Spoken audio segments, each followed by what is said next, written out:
Good morning. Good morning. Good morning, everyone. We have made it to our Friday Eve. Even though it's Thursday, April 18th, 2024. Over here at News in Motion, we like to call our Thursdays our Friday Eve. We still give some headline news, but we like to be on the lighter side of things. We also have the segment that y'all know and love. We have Town Hall Thursday, and we have a guest with us today. Now, remember, with the rules of Town Hall Thursday, the moment y'all stop putting questions, putting comments in the chat, that's when the segment is over and we, take our little weekend break a little early. You know what I'm saying? But we still get the inspirational message too. We still get the inspirational message as well. If you're tuning in for the first time, we just want to say thank you for tuning in to News in Motion. News in Motion is a news media outlet with relevant commentary and call to action. We can be found on LinkedIn, YouTube, or any audio or podcast platforms. If you're joining here with us live at 7:25 a.m. Good morning to you. Or if you're catching the replay, we just want to say good evening, good afternoon. We don't really want to say good night because we don't want y'all falling asleep on us. But anyway, I see Miss Deborah Johnson tuning up in here through YouTube. Good morning to you. Good morning, Miss Adrian. Good morning, Miss Marian Jackson. And good morning to my mom Dukes. Miss Latrice Jones, who is dropping the news emoji on y'all today. Good morning to you. For our audio and podcast listeners, keep your eyes on the road. And if you have a chance where you're stationary to put something in the chat for the Town Hall Thursday, please let us know that you're tuning into Town Hall Thursday. Like I said, we have a guest with us, so be sure that you are paying attention. Be sure that you ask the questions. Ask the important questions, connect the dots, grab your paper, grab your pen, grab a friend, and we'll be right back after this brief intro.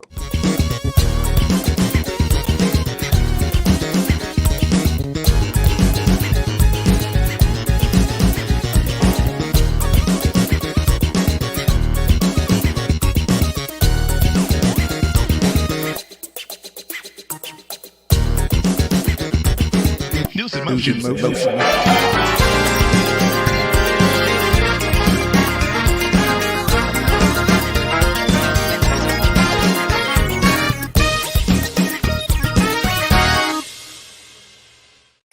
Good morning, y'all. Isaiah was jammed in the green room. He is straight up jamming. I was dancing too. So I see you. Thank you. I'm gonna just call it. I was going to say thank you, Dr. Latrice Jones. Look, there you go. Wear the mantle, girl. Wear the mantle. I love your excitement in the chat. I see you, Dr. Jules Bryce. Good morning to you, Regina Shorts. And look, Davia just jumped in here as well. I'm going to call her Dr. too. So hey, wear the mantle, Dr. David. That sounds real good. Dr. Davia Williams Stevenson. So come on, y'all. Let's come on in here. Let's have a good time. This is Town Hall Thursday. As Isaiah has already set the rules, you know them by now, unless you are new. The moment you stop talking in the chat, it's over. We're just going to end the segment early. We have a guest with us today. Y'all know this guest very well, and I'm excited that he is joining us this morning. But before we get there, today is Thursday, April the 18th, 2024. Hey, what are y'all doing for Mom's Days? Don't wait till last minute. Don't wait. Deborah said I look fabulous. Thank you. There's something about freedom. That's all I'm going to say. There's something about freedom. But thank you so much for recognizing that. That always makes a person feel good. But y'all, don't wait till last minute for Mom's Day. Don't wait for that. There are still some spaces available for May the 4th. Hopefully you would join us if you are in Central Ohio or you just want to make the drive in from wherever you're coming from, or maybe you want to fly in if you got it like that. May the 4th from 1 to 3 at Kennedy Cakes. You have to RSVP though. RSVP at info.gaildudley@gmail.com. I believe the graphic is up on the News in Motion Facebook page, so you can check it out there. Latrice Jones said, woo, child, Dr. Latrice, that sounds beautiful on you, girl. Where did I see you, Sardinia, coming up in here? I see you. Y'all, we have a sponsor today. We have a sponsor, and you too can be a sponsor of one of these segments. The sponsor is Stocks and Stilettos. Black women are the fastest growing group of entrepreneurs in the U.S., but how many of them understand why it is essential for women to actually learn how to invest wisely? For Black women, especially, standing on business is more than just a hashtag. I say amen to that. With the Stocks and Stiletto Society, your return on investment is top priority. as many of you know, I went through that course. It was from August to December, and it was a phenomenal course. I gained so much. I am probably an investment stock options junkie at this point. I'm not a gambler. I'm a trader. There is a difference, and if you take the class, you'll learn all about that. Anyway, that's why our community and programs are where more and more women are joining forces to make smart money moves by supporting each other with investments, insights, and accountability. Joining the Stocks and Stilettos Society is the financial and investment team you can stand on. You can learn more about Stocks and Stilettos by going to stocksandstilettos.co, and we'll get that in the chat momentarily, but that's stocksandstilettos.co. Or follow them on Facebook at Stocks and Stilettos. Again, y'all remember we had Cassandra Cummings join me about a couple months ago. She was also on my podcast. Great things. Just to have another opportunity, another stream of income is amazing. Now, if you are addicted to gambling, this ain't for you. But if you want to learn about stocks, if you want to learn about investments, and if you want to learn about options, I can stand here and say that's a class, especially for Black women. So just want to put that out there. And again, if you want to sponsor one of our segments, you can do that. Just email us at NewsInMotionWithGail@gmail.com. Let me stop. Molly is really mad at me for doing that. If you want to email the Gail Dudley brand, go to Gail@GailDudley.com. I'm trying to learn how to say that now. Gail@GailDudley.com. And you just say, hey, I want to learn about becoming a sponsor. How can I sponsor one of your segments? Or you can also sponsor the Friday Rundown. I see you, Shirley Nicholson. Good morning. Good morning, Danielle. Good morning, Dr. Antoinette. And I see you, Kim Edmondson. I see y'all coming up in here. All right, y'all, we have town hall. So I want to get through a few things with the news, and then we're going to jump right to it. And it's gonna be fire. Y'all get this. I guess a billionaire can be a billionaire because they're constantly grifting off of other people. But if you ask me, and this is my show, I can say what I want to. Nobody's paying me to say certain things, so I'm gonna just say what I want to say. This is some straight up mob mentality. Seriously, it is. The Trump operation, this is coming from NBC News. Y'all, the Trump operation has asked Republicans, I can't believe this is happening, who used him for fundraising to share the money. If you say my name, say my name, say my name. If you say my name, if you say whatever, if you say Trump, if I support you, we need a 10%, 20% or more of that money to funnel to the Trump organization. Like what? Say what? How can you do this? Let me read this to y'all. It says Donald Trump's campaign operation is requesting that Republican candidates and groups who use him in fundraising asks share a portion of the funds raised. We need y'all's money. If you using my name, I guess the Bibles aren't selling, the gold shoes aren't selling, the cologne's not selling, whatever else he's selling is not selling. So he needs some of your money. According to a memo, I can't believe this, obtained by NBC News from a source who received it, the Trump's co-campaign managers, y'all remember his daughter-in-law is one of them too, right? Requested a split of a minimum of 5%. Minimum. We want a minimum of 5% of this money. And all of fundraising solicitations to the Trump National Committee, which is abbreviated JFC. This includes, but is not limited to, sending to the House file prospective vendors for upcoming fundraising. What is happening here?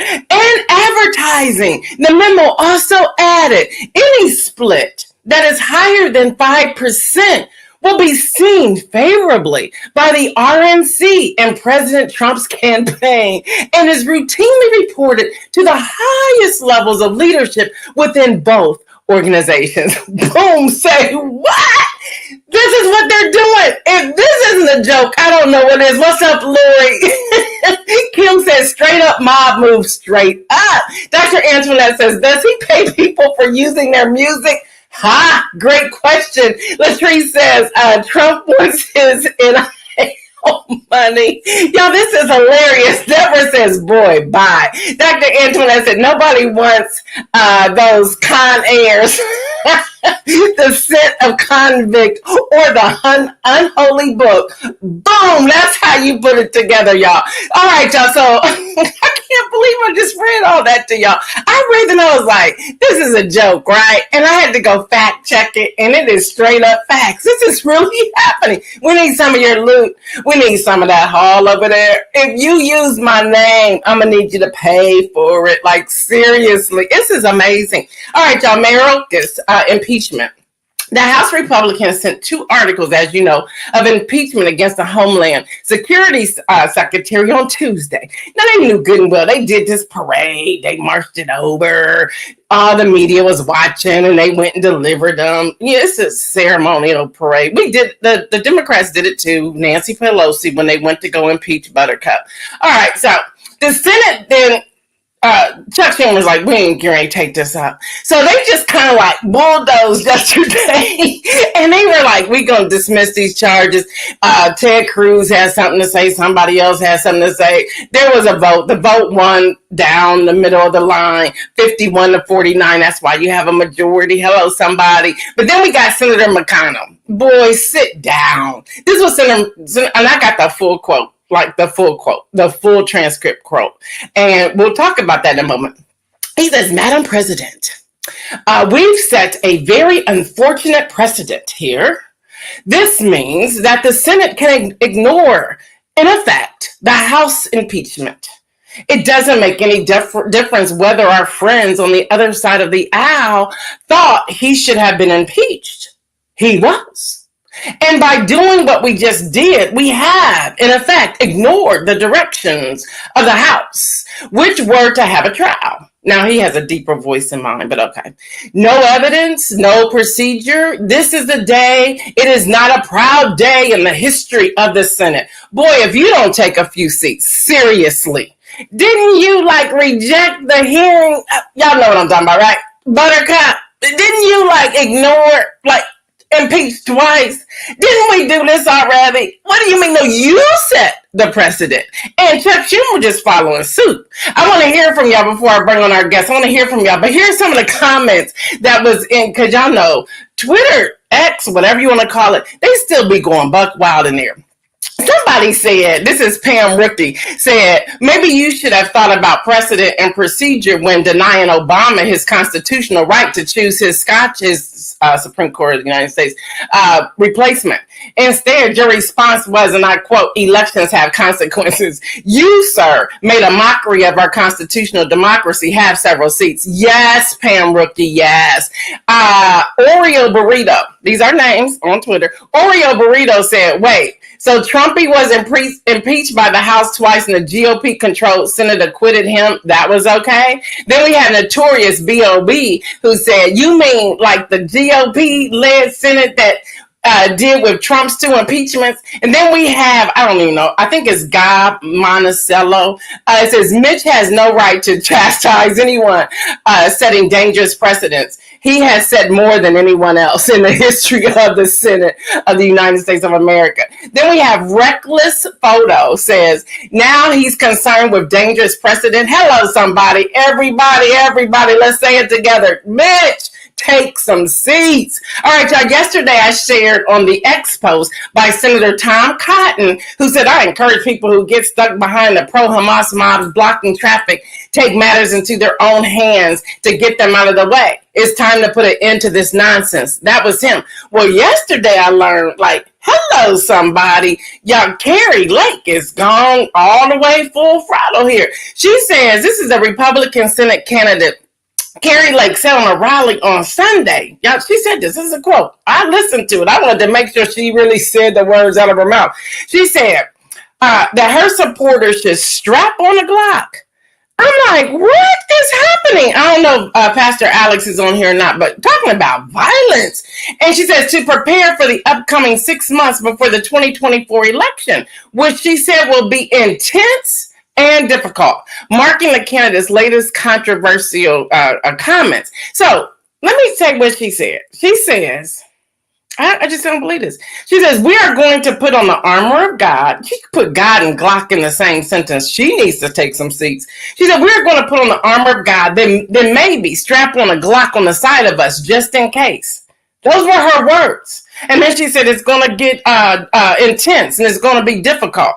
What? And y'all, let's just go ahead and say it. This goes along with however y'all want to put it all together about, old Buttercup's rhetoric. It's going to be a bloodbath. If I don't win, it's going to be a bloodbath.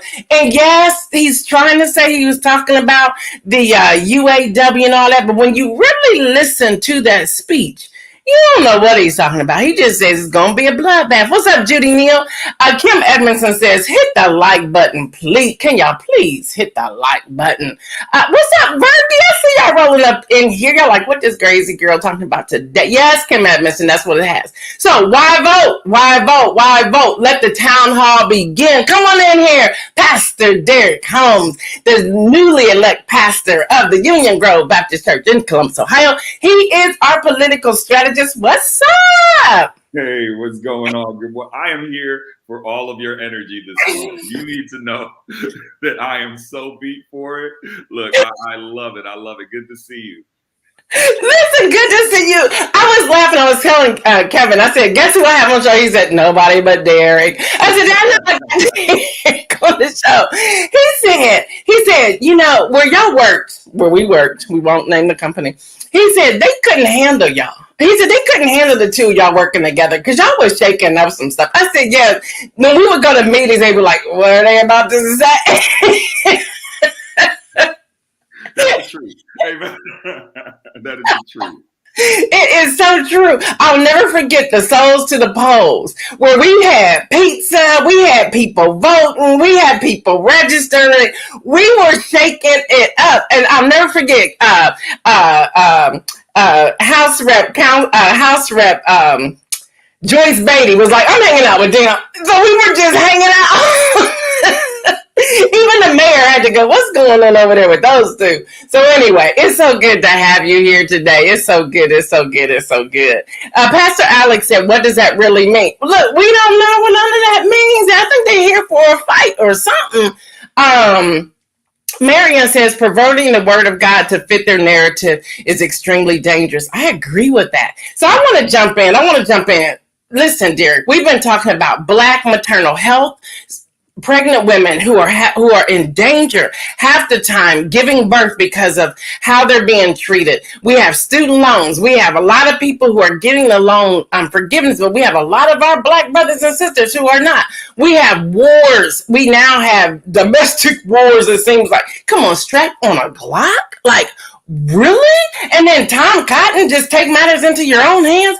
This isn't something we've made up. These are things that they posted and they said. We have the Supreme Court now thinking about, well, should we let these 300 people go free? I did a reel yesterday, and I've gotten a lot of support from my reel because I kind of didn't have any filters when I did it. I said, if this happens, they let all them out of jail. They need to let every Black man out of jail. I don't care what they do. I said, and yes, I said that. So I've gotten a lot of support from that. We have book bans. Had you seen the number of book bans in the past, just even the last quarter? We can go on and on and on. So I want us to jump in. Community, get ready to comment.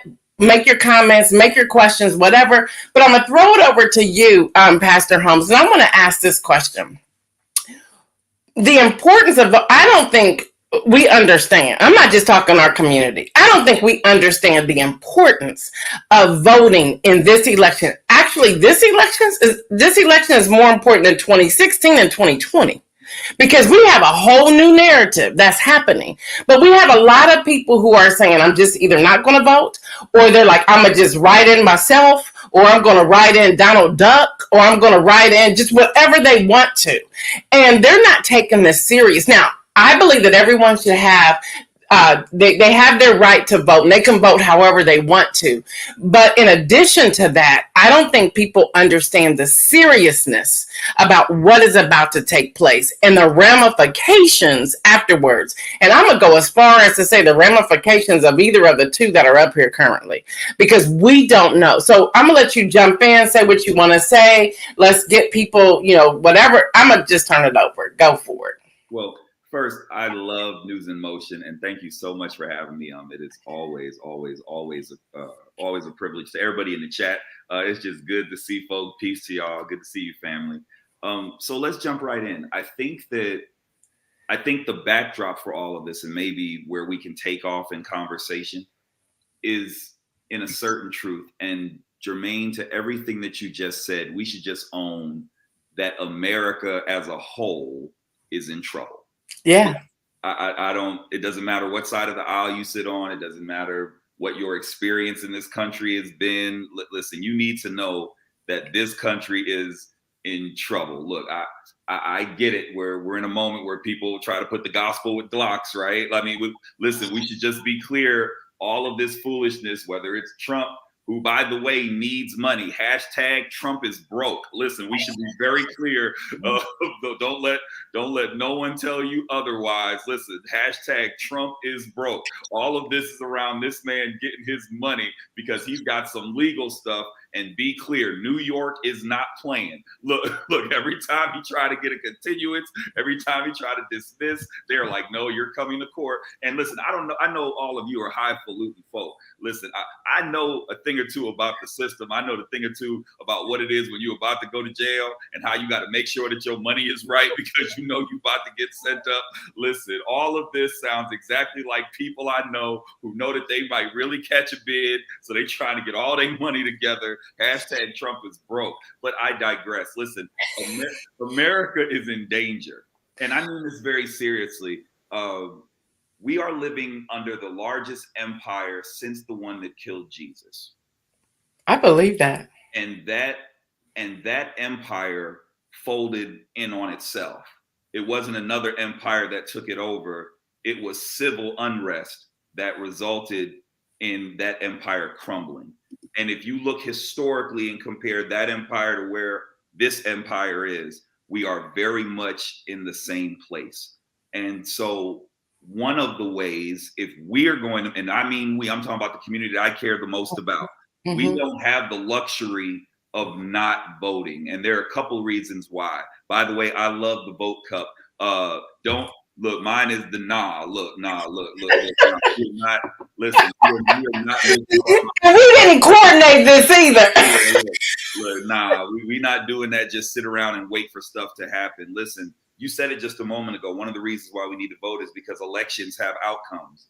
The truth is that whether you vote, whether you don't vote, there is an outcome, right? We have to be clear that when we don't vote, what that means is it shortens the demos. So there are major decisions that are made by a small amount of people. So when we don't vote, we limit our power. When things are selected and we are absent, when our vote isn't at the table, right, then those decisions end up affecting us. And I love my people, and I love everybody for that matter, but it is a troublesome thing to not vote, to not participate, to not politically engage, to not deploy your power, and then get mad because because something happened to you because you didn't vote, right? So one of the reasons why it's important to vote is because elections really do have outcomes. Listen, I get it. You catch me on the right day, I'm a bit of a conspiracy theorist. I think there are some things that we just don't talk about that are just real things. I believe very few things in this country are accidental. I think there are levels of information. I think there's stuff that we know and stuff that we're not privy to know. I really believe that. But listen, one of the things that is not conspiracy, but is just true, is the reality that elections matter. Listen, there's a reason why they tried to take the vote from us. There's a reason why they try to keep you from the polls. There's a reason why you used to have to pay to be able to vote. There's a reason why, because elections matter. It is one of the apparatus that is used to oppress us. And the way that we dismantle things is by turning it on its head and participating in the best sense of what it means to be a democracy. So I think it matters. But I think it has to start with that. I think we have to start with the notion that this thing is breaking down. Well, if you think about the right now, the right isn't just where it's just one side and the other side. No, the right is fighting with itself. And You know what I mean? And if you notice, the left is really just kind of sitting here like, we're going to let y'all just beat each other up, right? Right? Because now you have the right and the people that are right but left leaning, and then the right that are kind of the extreme right who have a problem with the centrist right, right? So the truth is, this is folding on itself. We don't have the luxury of playing around. We have to really make sure we show up at the poll. The other reason why I think it's important is because the hood deserves our vote. Listen, the reality is that we are in a capitalist democracy. The way that this system is set up, there are people at the top, there are people at the bottom, the working class, the poor, the least of these, what it says in my tradition, those are at the bottom of that thing. And when we don't vote, the truth is, when we don't vote, the people that are most affected are the people that we say we care about. The people that are most affected are the people who are at the bottom of it. Yeah, and I want to jump. Thank you for that. When you were talking about how the left is sitting back, letting the right do whatever they're going to do, I'm thinking about Margie Taylor Greene, and then how Jim Jordan and others are now coming out to support her to get rid of the current speaker. Now, I have to say, I like him. He's like, I ain't resigning. He's like, I'm going to put me out. And that was basically his press conference. Like, I'm not going anywhere. And he's like, we got a job to do. We need to work. We need to get these things done. So I'm like, okay, now you're trying to make a little bit of sense. Okay. But yet we are going into, because they're saying they're bringing a vote to the floor, I guess early next week. We're going into a possible, how many weeks was it the last time where there's not a speaker? And in the most important time of the year, like leading up to the 2024 general election. So you have to come step back for a moment and say, okay, so who voted for Kevin McCarthy, even to get into the House? And then he wanted the job so bad, he changed the rules. He allowed them to change the rules where it takes one person to unseat the speaker, put the vote on the floor, right? So then they vote, or they split. Remember, he came out the haystack, out of nowhere. What are we doing? And I don't think that we as a people understand the dot connections. You know what I'm saying? Like, we don't understand. Well, books are being banned because of X, or this is happening in court because of Y, or this is happening because of B. We're not connecting the dots. We're on this popularity contest, or we're on this, my bank account looks good, so I'm going to vote this person. Not understanding what comes with that. Does that make sense? And come on, y'all know the town hall. If you don't chat with us, we end it soon. So speak to that, because I don't think people understand the disconnect. And before you say that, I'm sorry. I was speaking to a young Black man about voting, and they're not a registered voter. And I'm sitting there trying to understand. But what I learned was they're so not into, they totally disconnect from news. They're totally not reading this type of information because they're done with it. They're over it. They're overwhelmed with it. They think it's just a mess, and they don't like being treated a certain way. But I responded, but you're going to continue to be treated this way because you're not voting, because you're not paying attention. You're not thinking about this. You have a sister. If your sister is in trouble, these things can happen. And the person, I could tell they went from a posture of not listening to where they were now all the way in listening. But it took some, me, I don't have any filters. I just kept going. Like, I wasn't going to quit. And they're like, oh, well, can you send me the information? I can send you the information right now. Like, here, register to vote. But they disconnect from it. So I know I said a whole lot, but jump in and keep. No, you're fine. No, and I think you're right that there's an opportunity for us to be connecting dots. Think with me on this. So we're in a moment where we're banning books. I just want to be clear. I love that you lifted that we are in a moment where books, and in particular sense, rhetoric, is being banned. Yeah.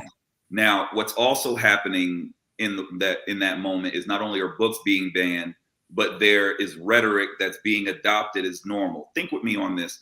There was a real period where fake news wasn't a thing until that person got into office. Yeah. Where alternative facts wasn't a thing until it got into office. He just said it over and over again until it became like a thing. One of the real dangers of the moment that we're in is that American public discourse, American democratic discourse is devolving into WrestleMania, right? Where it's just who's popular, right? Kind of what story makes the news, what can be the most sensational, but we don't have a reference base because we're getting rid of all these books that have information and rhetoric that leads to precedence. And then we're allowing people to take and even co-opt rhetoric towards a different agenda. Remember when woke was okay? And now all of a sudden woke is bad, right? Remember that? All of a sudden, it was real weird. It just kind of happened. Like Friday, woke was okay. And then when you woke up on Monday, all of a sudden woke was something that was terrible. Right? That's because there's a co-opting of rhetoric that's going on. That has political implication. And we have to be able to connect those dots. And I want to hold space for the truth that, listen, there may be people who are watching this right now who just flat out are frustrated. Like the amount of work that you have to do in order to figure out what's right or what's wrong and where you come down and who has your interest and who doesn't, you know, so much of that is just difficult. But the challenge of what we're doing and what we should be doing is owning that there's something redemptive in the work, right? It's worth doing the research. It's worth looking it up. And now in a moment where information is so much easier to get through, you know, I remember having to get through a bunch of books and have to turn a bunch of pages. Now we're in a moment where, listen, if you have good internet, right? If you have good internet and a search engine and a little bit of time, you can get through a bunch of information and adjudicate between what's real and what's apocryphal. So I just think that you're right about the notion of connecting the dots. And I do think it takes work, but what we have to do to encourage people toward the poll is for them to do their work on the front end. So that way, going to the poll and pushing the button is the last thing you do. Because one of the ways that they oppress us is they make the language so lofty that you don't understand it, right? There's a reason why when you go and read, it looks the way that it does, because after 2 sentences, you're turned off, you're confused. And then the last thing you want to do is be embarrassed and tell someone that you're confused. So we have to make sure that we're connecting those dots so that we show up right at the polls. I agree with that 100%, 1,000%. I was just thinking, I shared on News in Motion, I think it was Tuesday. I get all these different alerts. And so here's a bill, an act that they're putting into place in 2024 about Pregnancy Fairness Act. I'm like, this is new? Like, why is it new? And in the bill or in this act, they talk about giving the woman a stool to sit on.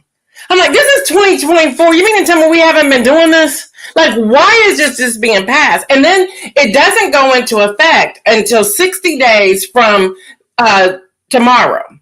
So even with that, it's even longer time before it even goes into place. And I'm trying to tell people, we're voting these people in. Why wasn't this a conversation? And with all the women that are now in Congress, why hasn't this come forth a long time ago? And then I talked about the Surveillance Act and how they're ready to ban TikTok, but they don't want to pass the legislation for surveillance. And then I did yesterday the not for sale, how the Biden administration is strongly opposing what they're trying to do, the Republicans in the House, to strip away the budget, which will allow for all kinds of things to happen, including fentanyl. Well, aren't y'all arguing about the border and the president allowing fentanyl to come over from Mexico? Like, they're double talking, but we're not paying attention because we're the ones voting for this. And these are the things we need to pay attention to. So can you speak to that? And I'm going to grab some of the stuff that's in the chat too, so we can come back to some of them as well. No, I don't know if I could say it better than what you did, right? Like, I think that there's room to, here's the thing, and it's right in line with what someone just said in the chat around what we should be reading to help educate kind of. Yeah, I have Davey up here now where it says, whoever controls the language controls the interpretation of the movement. That's the truth, right? And Kim says young people can't connect the dots because the crazy rhetoric is all they're hearing. But here's the thing, Gail, right? We have to realize our own power, right? Yeah. Because we can create counter rhetoric, right? We're able to say, just because someone says it doesn't mean that gets to be the definitive word or the definitive phrasing. We have the opportunity to do so and make it pop. Real talk. Every time that you allow me the privilege of being on this amazing media platform that we should be supporting with our dollars, that someone should right now be going to the Cash App and supporting. When we're doing that, every time that I'm on here, one of the things I'm always doing is saying a hashtag. The reason why I do that is not because I'm that social media savvy. What I'm trying to do is start rhetoric, right?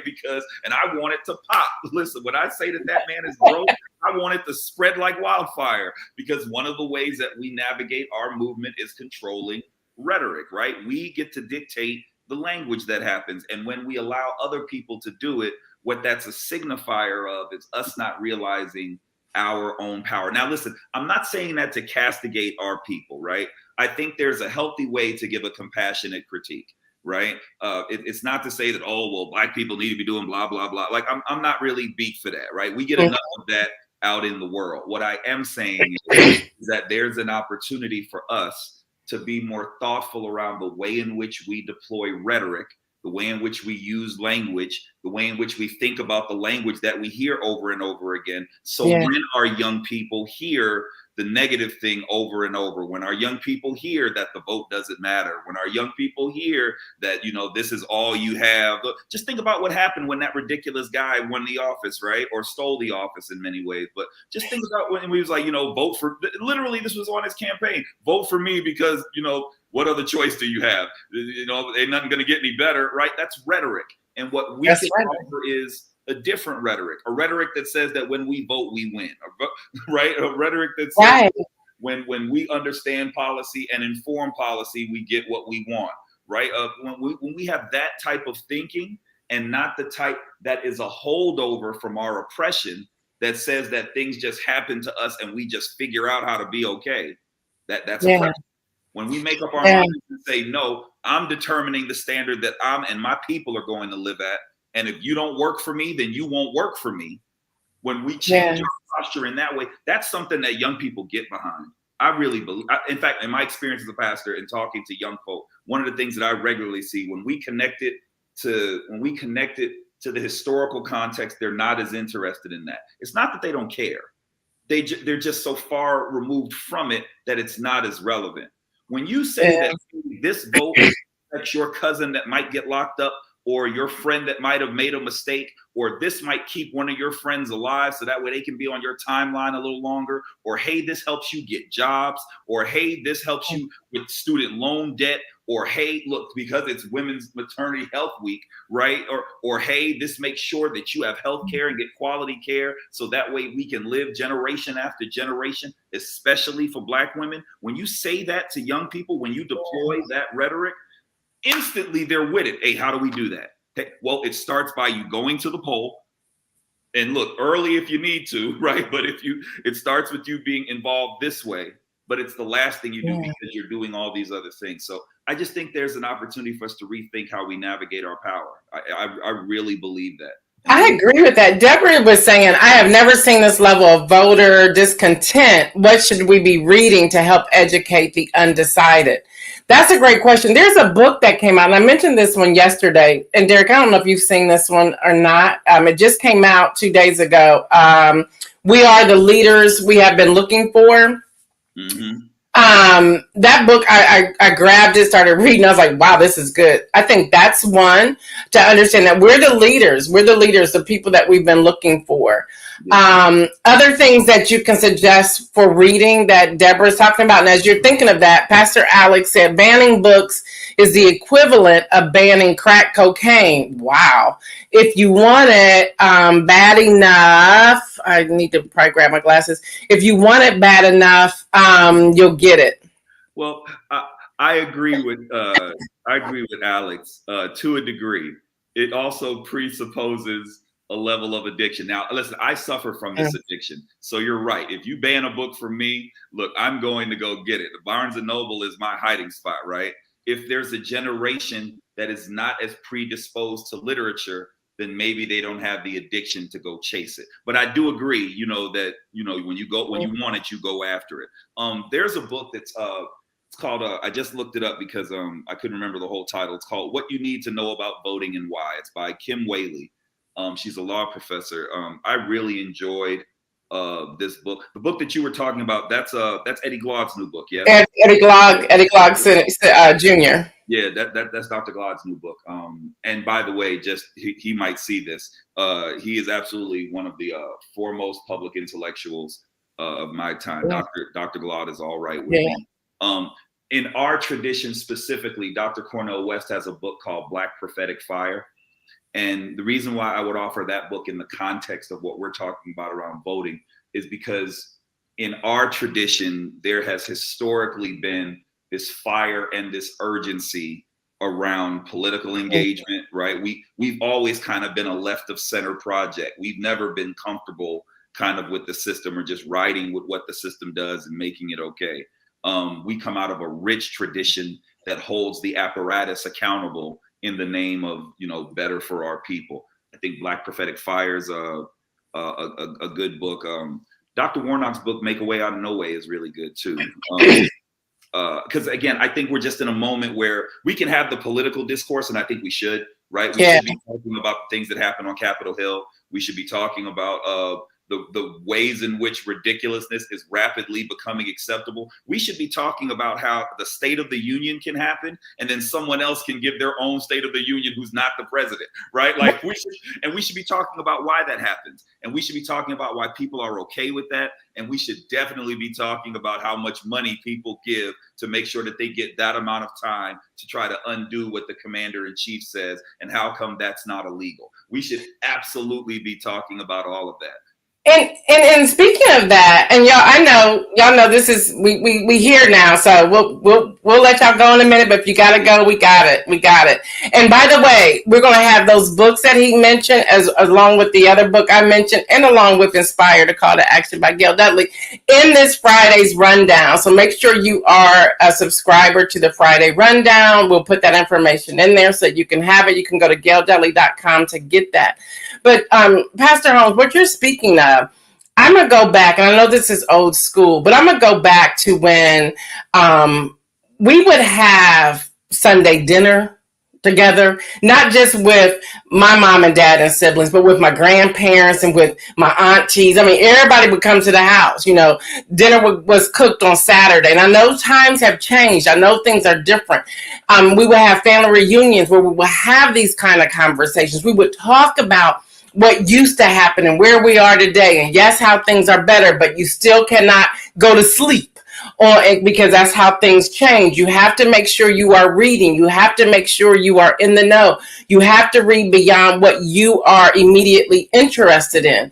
And today we're not doing that. We won't even, and COVID didn't make it any better for us, but we won't even get together with our girlfriends and have a conversation, which a couple weeks ago, I was able to do that from a girlfriend's birthday. There was like maybe 10 of us at a spot.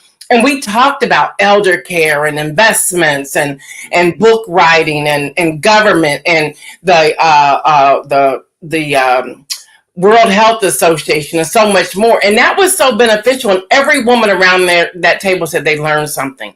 But we need more of those things. We need to be talking to our young people and having these conversations. What would you suggest we implement to get there? And as you're saying that, I know we're running out of time per se. I'm going to pop up some other comments. Isaiah's going to pop up some other comments. But speak to that to encourage us that let's be intentional about doing some of these things. Well, I think, real quick, and I want to answer that and I want to move. Alex put in the chat, and he put a restatement of the thing he said, and that thing I absolutely agree with. That it's a smoke and mirrors distraction to censor truth, and truth is available. That I am in 300% agreement with. Look, that is fire, and he's absolutely right. Okay, so wait a minute, before you do that, let me read this for those who are driving. Banning books is a smoke and mirrors distraction and a power move to censor truth. However, truth is always available to those who seek it. Thank you, Pastor Alex. Absolutely, because again, we're in a moment where where it is so simple to move through information rapidly. In fact, now that's a gift and a curse, right? Look, I'm a pastor. I pastor every single day. And by the grace of God, I didn't just wake up with knowing everything. Listen, I've been in some books. I stay reading. I get concerned if I'm not reading something. We are in a moment where there are some of my colleagues, right, who are digital disciples, right? Where all they got to do is get some Google and they feel like they know everything. Listen. And that's not good. Right.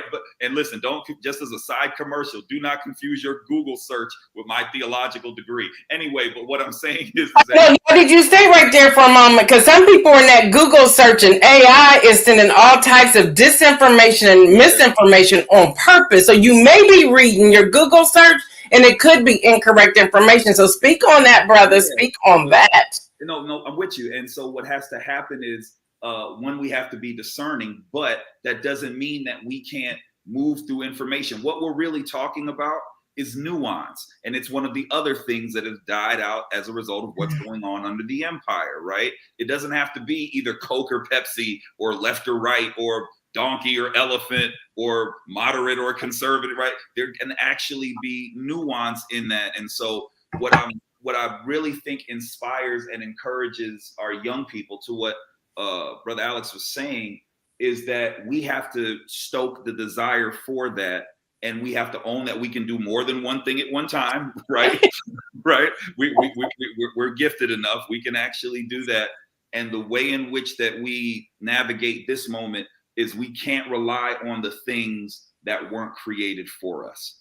We have to realize that we can be creating our own platform. We can create our own silos of information. We can create networks where we're sitting and having conversations just like this, right? Around how we feel about political process. We have the ability to create our own movements, right? It's not the case, and this leads into what I was gonna say in just a little bit, but it's not the case that these other things existed and they were just waiting on us and then we just grabbed hold of them and then the civil rights movement happened. No, there were people who had less than what we have right now, by the way, who just created what was needed in a moment. So that way we would be all right years down the road. And so the question for me, for every person who becomes dispassionate, for those who like me get frustrated, right? You know, in all of that, what are we creating? What's the grassroots organization that we're creating? Right. And that's not to diss anything that's already in place. That's not to diss long-standing organizations. I'm a member of a couple of long-standing organizations, right, that for literally 100 years have been working towards the rights of other folk. I'm not dismissing that. But I am saying that if that happened 100 years ago, what are we creating right now? What's the youth movement right now? What's the thing that pushes to the polls right now? Don't worry about the capital, right? You know, just build the thing. The resources will come, right? The resources and the help will come. I think that our destiny is actually waiting on us. I really believe that we have to be the leaders that we need, that we have to be the political strategists that we need. No one can tell us more about our community or our need better than us. We just have to have the courage and the audacity, and in my tradition, I would argue the God behind us, in order to go ahead and just build those type of things. And that's the work of revolution. And if I had more time, I would tell you that we have become so complicit in this work that we have become scared of being revolutionary. And every single vote is a revolutionary act. It's saying that I dare to speak in the middle of everything that's being said. I'm going to lift my voice. You are not just going to do, and I'm just not going to say anything. And if I was really hood, I'd tell you, I ain't no punk like that. You know what I'm saying? Like you're not just gonna just do whatever and it's just cool. I'm just gonna sit here and take it. That's crazy to me, right? Like I think that we have to encourage revolution, and I think young people are already there. I don't think we give them enough credit. They're already on the revolutionary edge, but when we approach them with complicit talk, they're not here for it. When you talk to young people about dismantling, when you talk to young people about revolution, when you talk to young people about change, not participation, when you talk to them about change, they're with that all day. What they're not with is business as usual. So we can't give business as usual and then expect them to be revolutionary. We have to go ahead and put our big underclothes on and go ahead and adopt the revolution. And by the way, Jesus was a revolutionary too. Oh, so much so. It's so interesting. And I know y'all, Derrick's going to give us the inspirational message, but before we get there, it's so interesting that my husband and my children and any of my family members, the moment someone around me starts talking politics, they're like, oh, they're like telling me, like, can you will it in? Nope, I'm going all in. I'm taking a stand. Black power, let's go. And they just laugh because they know, like, oh no, here we're gonna be here another 30 minutes as my mom talks about this. But I was listening to a group of young people, and I know this is a going off another direction. I know we really can't, but I just want to say this here. First off, for those of you who've been hanging out with us, and I know it's longer today, thank you for your support. Thank you for your cash apps. Thank you for signing up for the Friday Rundown newsletter, which is free. Thank you for reviewing the book, Inspire a Call to Action. If you have not done the review, please go to Amazon. You don't have to purchased it from Amazon and leave a review. Just thank you for hanging out with us. We really do appreciate it. I'm going to get on your nerves with voting. These are conversations we need to have continuously. And if this isn't the platform for you, I totally understand. But hopefully you'll keep coming back, or you'll send other people after you have obtained the information you want somebody else to know. That's cool. So we just want to say thank you there. But Derrick, before you go to the inspirational message, I do want to lift up in several conversations I've had with millennials, when I'm talking anywhere from like age 27 to 41, 42. Okay. They are starting to pay more and more attention to the presidential candidate, Cornel West. And they're talking about their reasons why.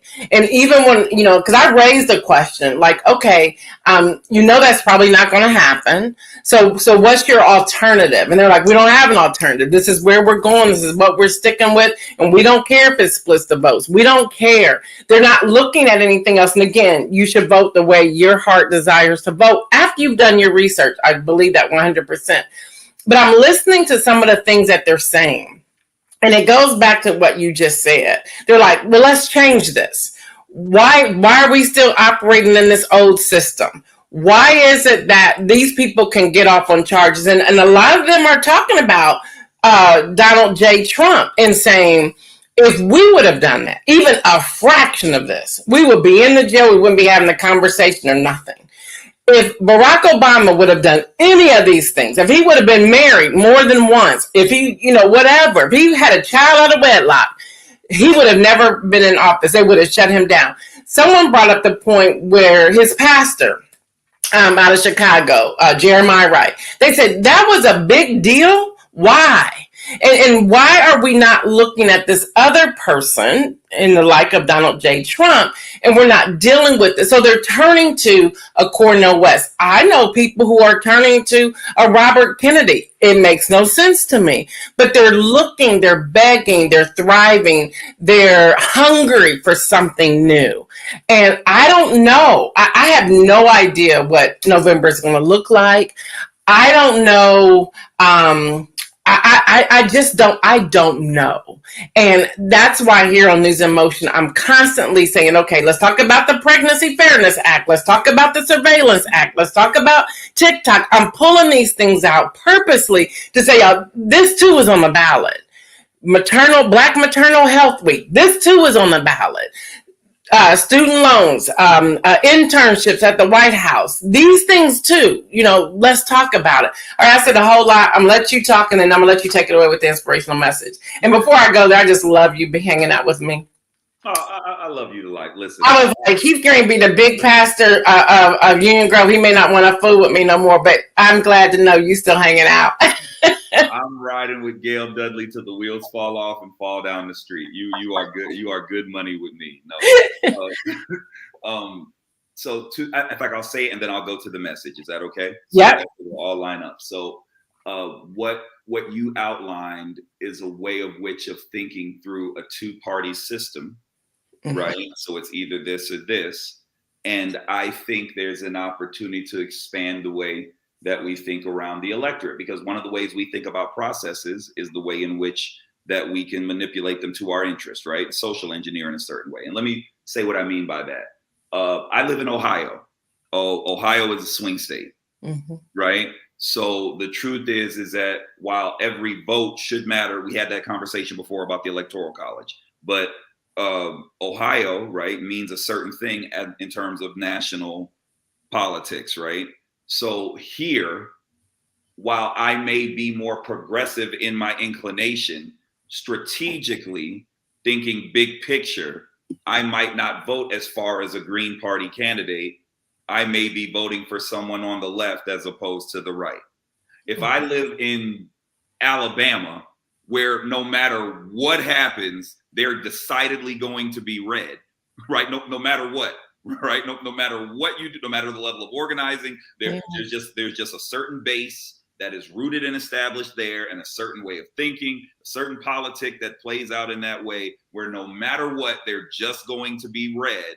It makes perfect sense to vote for Dr. West, right? I could absolutely see, I could see somebody writing in a vote if I know that no matter what it is I vote, the populace is such to where what I vote isn't going to come to pass. I could absolutely imagine someone writing in en masse incarceration, right? Like I could totally see that. And there are all types of and there are all types of political scientists that kind of understand kind of this adjudication. I'm not saying do that. What I am saying is to your point, we get to be strategic about the way in which we think through the vote. And Kim, listen, I know even when I said that swing state statement, there was part of my brain that was like, yeah, but Ohio, listen, when you talk about the major metropoli, Columbus, Cincinnati, Cleveland, little bit of Dayton, those are decidedly blue cities. When you start getting out here in rural areas, it's real red. So if I were really comfortable, I would actually say that Ohio is purple. But that's another. I was getting ready to say that, and I was like, I ain't gonna interrupt my brother, but I think it's purple. But go ahead. You were pretty purple, and the work that we should be doing is trying to turn that purple to blue, right? So, but I say that to say that we should be thinking strategically about our vote. Here's the inspirational message.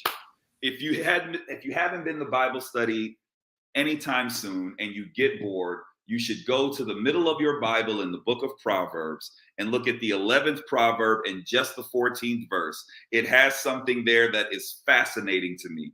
In Proverbs 11 and 14, it says, "For lack of guidance, a nation falls, but victory is won through many advisors." The reason why this is such a fascinating text for me is because while we don't definitively know who wrote it, we know that it is written in the reality of a pre-modern theocracy, meaning that there's a government in place and there's a leader at the top. They have a king, right? They have a monarchy that's in rule, but they're not a democracy, and also they have a nation. So don't miss it. There's a nation that's in place. They have a leader at the top, but then someone had the courage to write, "For lack of guidance, a nation falls." I don't know. Maybe they were writing about David, who was a king but had a wandering eye. Sounds like a Trump I know. Or maybe they were writing about a Solomon, right, who was the wisest king of all history, but also, had some issues with all of these wives and all of these side chicks. Sounds like a Trump I know. But listen, they have a nation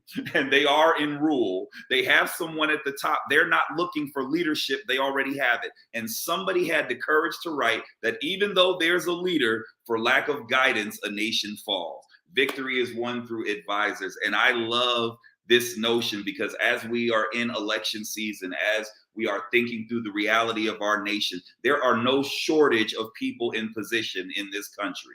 We have a president, we have a vice president, we have a secretary general, we have Supreme Court. In fact, we have nothing but justices. By the way, isn't it interesting how many justices we have, yet we as a nation are still looking for justice? I'll leave that alone. Listen, the Bible says that for lack of guidance, a nation falls. You can have leadership, but not have guidance. And one of the ways that we guide this nation, if we want to keep it from falling, is that we guide it with our vote. That when we vote, we are advising policy. When we vote, we are advising leaders. When we vote, we are advising the direction of the nation. When we vote, we say that we're not dealing with this anymore. When we vote, we dismiss the stereotypes that say that we are a chatteled and captured electorate that we can be herded to the polls and then dismissed after November. When we vote, we begin to inform policy and deploy our power. When we vote, we dictate the terms of a thing and not let the thing happen to us. The Bible says, for lack of guidance,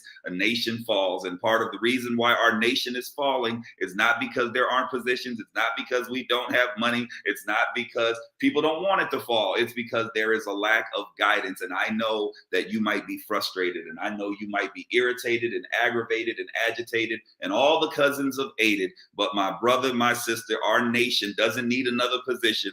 Our nation needs a revolution of value. Our nation needs to make sure that we are advising and dictating the direction of the democracy. So my brother, my sister, my people, I know you're tired. I know you're frustrated. I know that you don't want to have to deal with this. And quite frankly, we shouldn't have to deal with this. It shouldn't be our mess to clean up, but we need to vote. There is no such thing as an unimportant election in the Black community. Every election matters for us. And so please go out and make your voice heard. Tell someone else to go vote. If you haven't registered, then you go ahead and get registered and take someone with you when you do it. Because here's the thing, when we vote, Shirley, when we vote, we actually win. When we vote, we get what we want. When we vote, we change things. When we vote, we make those in power uncomfortable. When we vote, we actually begin revolution. And if we are to get there, it will not be because we wait on well-intentioned folk to give it to us. If we are to get there, it will not be because if we cry and pout loud enough, things will change. But when we vote, things actually move for the better. I pray that you're well, and I hope that that made some sense. I'll talk to you soon. Peace.